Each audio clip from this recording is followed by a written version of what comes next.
Darovi prošlosti. Željko Benjamin Montijas. Prošlost ne pušta čovjeka da živi u miru. Na megdan ga izaziva kad se najmanje nada. Tad zaborav u poplavi iskrenog kajanja na površinu izranja.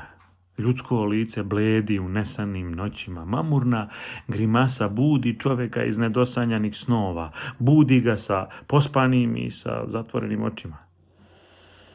Prošlost skita u nesigurnom plesu sećanja.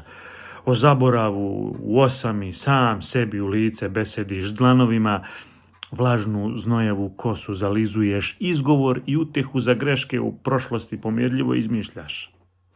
Kad te setnog poplavi u uspomenama nadolazeća plima, ti se vraćaš u mislima duše rastrgane u neka bolja vremena, puna ljubavi i pesničkih rima.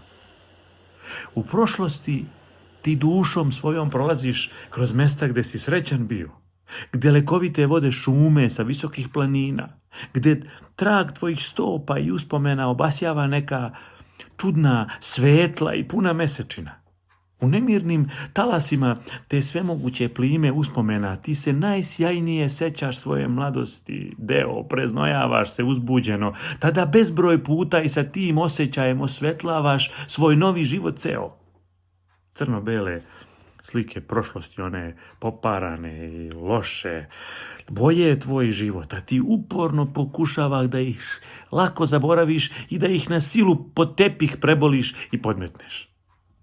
U sumrak dana, dok u sebi miriš prošlost, zaborav i sećanje, ti polako umireš. Vraćaš se u zemlju i prah od čega si stvoren, od čega si nastao. U svom preostalom životu na ćupri gubiš, a na mostu uvijek nešto dobijaš.